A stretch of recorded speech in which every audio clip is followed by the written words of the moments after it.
Hello and welcome to First Post. I'm Alison Lagrange coming to you live from Durban, South Africa. يلا البسي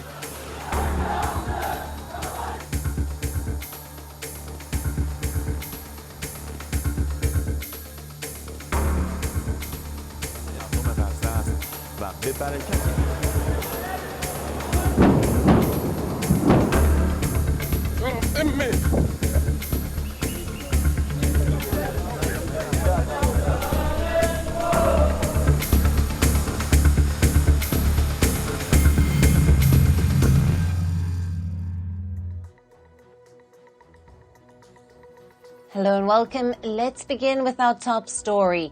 Hamas leader Ismail Haniyeh was killed in Tehran. According to Iran's paramilitary Revolutionary Guard, this has also been confirmed by Hamas. Haniyeh was in the Iranian capital to attend the swearing-in ceremony of the new Iranian president. Reports say that Ismail Haniyeh's funeral will be held in the Qatari capital Doha. It will be held on the 2nd of August. Hamas has said that their leader Haniyeh was killed in an Israeli airstrike. One of his bodyguards has also died, and Hamas has released a statement which has said, and I quote, Haniyeh died in a Zionist strike on his residence in Tehran. Hamas has said the group would retaliate and Haniyeh's killing would not go unanswered. Ismail Haniyeh joined Hamas in 1980s and was elected for the top job in 2017. He headed the political office of the Hamas Islamic Resistance and was staying in exile in Qatar. As Hamas's political leader, he played a crucial role in negotiation with international mediators. Haniyeh was involved in talks regarding hostage and ceasefire after Hamas's October 7th attack on Israel. According to the Iranian media, Hamas chief Ismail Haniyeh was killed by an airstrike, and reports state that he was staying in one of the houses for war veterans in North Tehran. This is where he was martyred by an air-launched missile. Iranian Supreme Leader Ayatollah Ali Khamenei has vowed harsh punishment for Israel after the killing of Hamas leader Ismail Haniyeh in Tehran. Iran says Haniyeh's killing will strengthen the bond between Iran and Palestine, and that it is Tehran's duty to seek revenge for Haniyeh's blood. Iran's foreign ministry also said that Haniyeh's blood will never be wasted.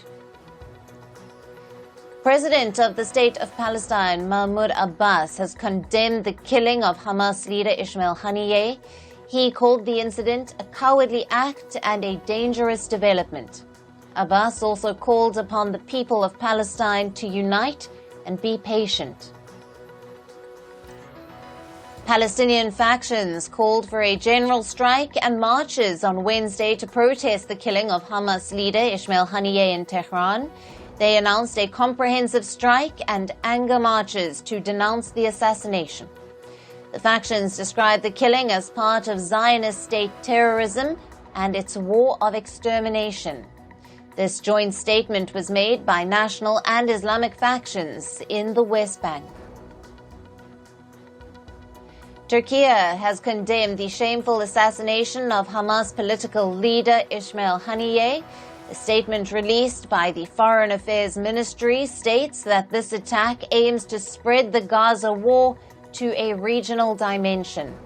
The ministry also expressed their condolences to the Palestinian people, who have sacrificed hundreds of thousands of martyrs like Haniyeh in order to live in peace in their homeland.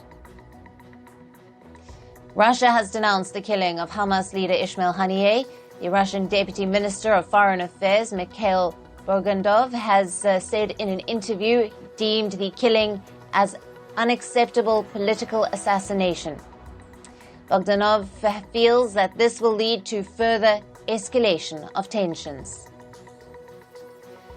Hamas officials have released an undated video clip of Haniyeh. The clip is of his interview with a media house. The video came with a quote attributed to Haniyeh, where he says that he feels the weight of the responsibility of the Palestinian crisis. Haniyeh further said that he is ready to die for the sake of Palestine. Inas Haniyeh, the daughter-in-law of Ismail Haniyeh, has released a teary-eyed video mourning the loss of her father-in-law. She says in the video that the pain is great, as he was the crown of her head and the apple of her eye. Inas ended her video by saying goodbye to the leader of the nation. Mohammed Ali al-Houthi, the head of Yemen's Houthi Supreme Revolutionary Committee, took to X, formerly known as Twitter, to express his grief over the death of Ismail Haniyeh. He wrote that targeting Haniyeh is a heinous terrorist crime and a flagrant violation of laws and ideal values. He also stated that Haniyeh has won as a martyr. And Malaysia has condemned the killing of Hamas leader Haniyeh. According to Malaysia's foreign ministry, the government unequivocally condemns all acts of violence. They also urged peace-loving nations to join in denouncing such acts.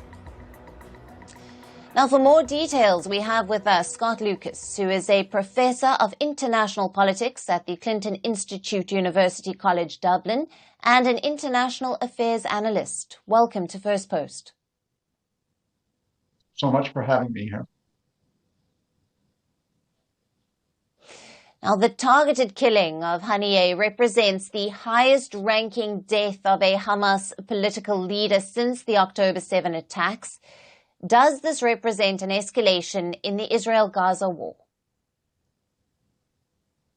The killing of Ismail Haniyeh, as well as hours earlier, the attempted assassination, whether or not it actually succeeded, we are not sure, of a senior Hezbollah commander in Beirut, is a very deadly message from Israel. It is a message to Hezbollah, it's a message to Hamas, and it's a message to Iran, which backs both those groups, which is we can and we will hit you. That being said, and this might sound strange, it still is part of what Israel sees as a harsh but, quote, contained operation using the Hezbollah's mass killing of juveniles at the weekend in the Golan Heights as the pretext.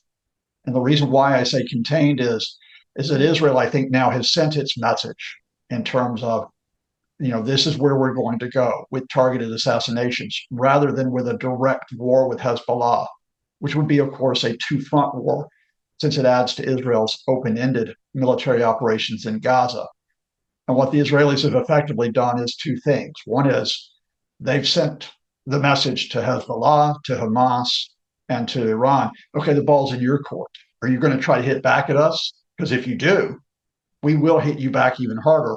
And secondly, it puts any idea of a ceasefire in Gaza on hold for quite some time because, of course, Ismail Haniyeh was one of the key negotiators as Hamas's political leader.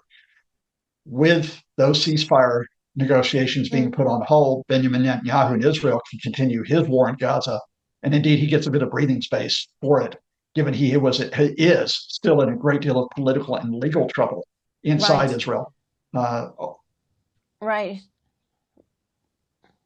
Professor, on that, Haniyeh was, of course, a fundamental part of these ceasefire talks. How could his killing affect the future of truce and the future of peace in Gaza? Well, I mean, just to start with, the essential message, what the Israeli attack to kill Hamas's political leader says is, look, forget about the idea that we're going to reach a compromise settlement, in exchanging the hostages held by Hamas in return for the release of Palestinians in Israeli prisons and this three-phase ceasefire. That's not what they're talking about now. What Israel is saying to Hamas is, you surrender, you give up, you capitulate, or else we might kill more of you. And, the fact is that while Ismail Haniyeh is dead, he will be replaced as the political head of Hamas. And of course, the military leaders of Hamas have still escaped assassination in Gaza. They're still there. They have not been destroyed, in the words of Benjamin Netanyahu. So that's why I say that on the one hand, we're not going to see ceasefire negotiations, I think, for some time. On the other hand, we're not going to see a Hamas surrender to Israel, which means Gaza civilians will continue to be killed on a daily basis. Right. And just how important was Ismail Haniyeh of a leader for Hamas? We know he was a strategist and an advisor to Nasrallah. Just how important was he in the organization of Hamas? I mean, he is effectively the equivalent for Hamas of what you might call a prime minister or even a president. He's your leading political figure. In contrast to another Hamas political leader, Khalid Mashal, he was not as, let's say, outgoing. He was a much quieter man, a much more measured man, a very devout man, but he was a man who was considered to be a very, very skilled negotiator. So to lose him does mean that you lose one of the possibilities that we could have gotten out of this open-ended war in Gaza and that we could have brought the temperature down in the region. But again, I have to emphasize, Hamas will not simply have a vacuum. There will be someone else who will rise into Haniyeh's role and take over the political and diplomatic wing of the organization as it continues its military resistance inside Gaza. And Israel has killed 3 out of the top 6 leaders of Hamas. Who could possibly replace Haniyeh? Well, there's a second level of Hamas political officials, amongst them Haniyeh's deputies who can step up and do the job. Wouldn't want to predict at this point who it will be.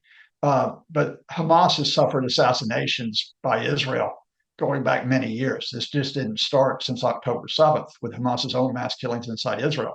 I don't want to portray this in any way that Hamas is like going to win this war against Israel. I think Hamas is simply trying to hold out while, let it be said, using Gaza civilians as human shields, just as Israel is killing them.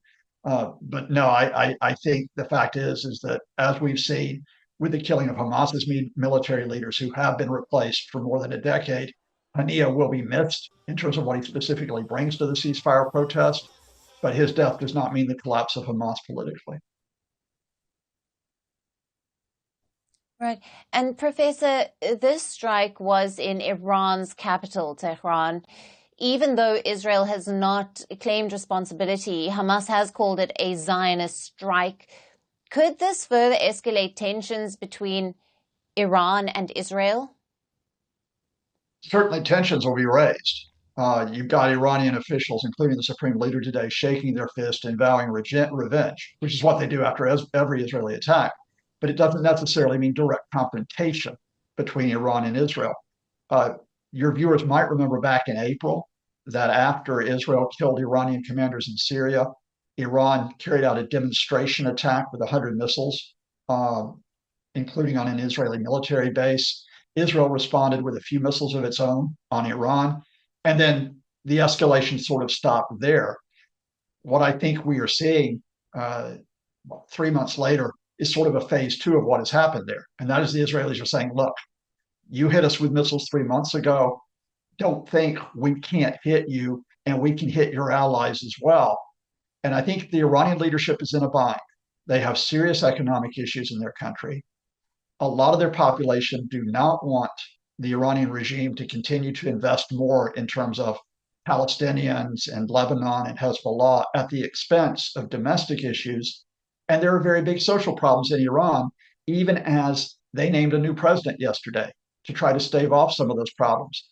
So I think the Iranian leadership is on the defensive right now. They won't say that openly, but I think they're on the defensive. And on the defensive, I don't think they'll seek a wider confrontation with Israel.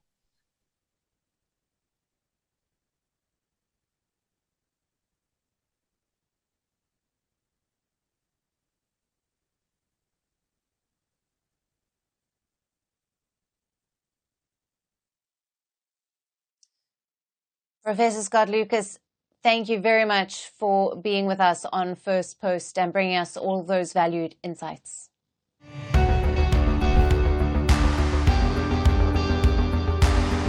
Across continents, one powerful news source. bringing you diverse perspectives on the issues that matter.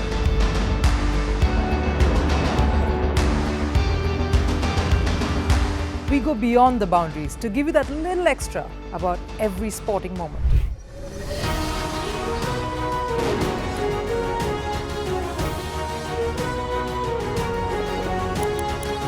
So thank you for making First Post 5 million strong. We're counting on your support, and you can trust us to bring you the news unfiltered and unvarnished.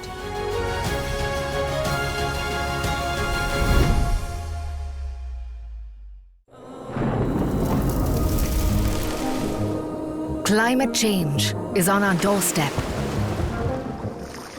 It's time for a revolution to take root. And it starts with 1.4 billion Indians. It starts with one tree for humanity, one tree for Mother Earth, one tree for a future. Project One Tree, a News 18 network initiative.